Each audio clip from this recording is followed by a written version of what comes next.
And this was 10 years later. The first was 11 years later, 1876, and then this is 1887. And a lot of this is weather reports. And of course, if you've ever lived in the Aleutians, that is the all-consuming topic from the time you get up in the morning, you know, until you go to bed at night. And you even wake up in the night thinking about the weather, especially if it's storming out there and you can hear things bumping around in the night. You know, you're wondering if your boat's still tied up, and, you know, wondering if that 50-gallon drum is secure. Is it going to fly through the window? So weather is something that, you know, is just on your mind all the time. And I did the transcript for this in the winter in 2011 and 12, and it was snowing and dark out and kind of the same, you know, sort of weather. So I would just transcribe and, you know, and you know, it might be 2 o'clock in the morning, I'm still working on it, you know, and I just totally went there. I got there. I was in, you know, 1878, and I was just there, and all the weather was just, you know, so familiar. I came across a couple words that they created. One is called rain squally. That became a term that they used in describing the weather. And the other one I really liked was snow squally. Snow squally today. I thought that was pretty good. I've never heard those put together. I still use that snow squally all the time, yeah. Oh, funny. This turned out to be, for me, the golden jewel in this crown of ledger books. The Winter Hunting Party of 1886 was a completely different setup, as it were, than any of the previous Russian-sponsored hunting parties. The Russians basically impressed the Aleuts. They had to go. There was no discussing this. They had to go do the hunting. They had to go wherever they were sent.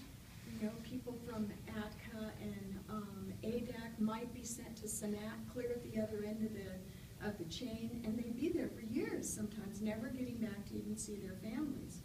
So when the cession occurred and the U.S. purchased the territory, and the Alaska Commercial Company moved in as they were the only legal business to operate at first.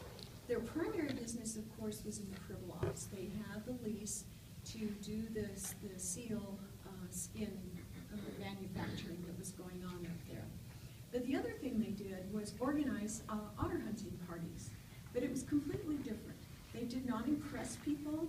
They said, you can go and come as you please. We just need you to be here for this particular party.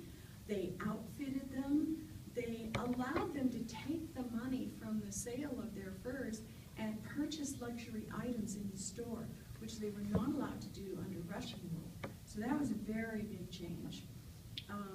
So for the first time, people could buy luxury items like tea and calico, and cardigan jackets had just been created at that time. I think Lord Cardigan was an Englishman, and he designed this jacket to wear in the Indian colony of India for the British.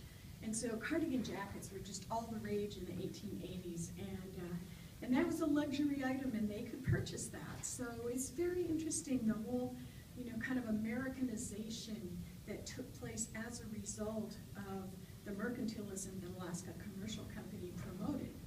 And one reason they did that was because they wanted the loyalty of the hunters. They wanted them to stay with them.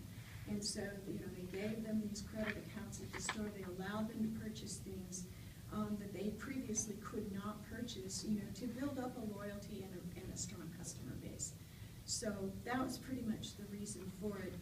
And in the process, this book, while it's only one hunting party from one season, it lists the names of all of the hunters by village, which is fantastic, because in spite of living in the Aleutians and traveling around these just incredible, dangerous waters and currents and storms, so, you know, it's called the Cradle of Storms for good reason, these people went everywhere.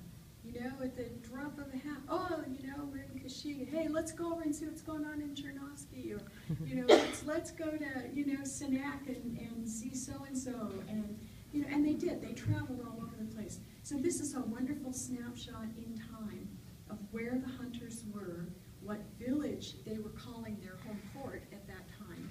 And then you can look back and see from other documents the names of the people that were shopping at the trading stores, so you could track their whole families. So it's fascinating because this is like another piece of the puzzle to understand the culture of these Aleut hunters and what they were doing and where their families were. So it's really important that we have this kind of information, and this is just another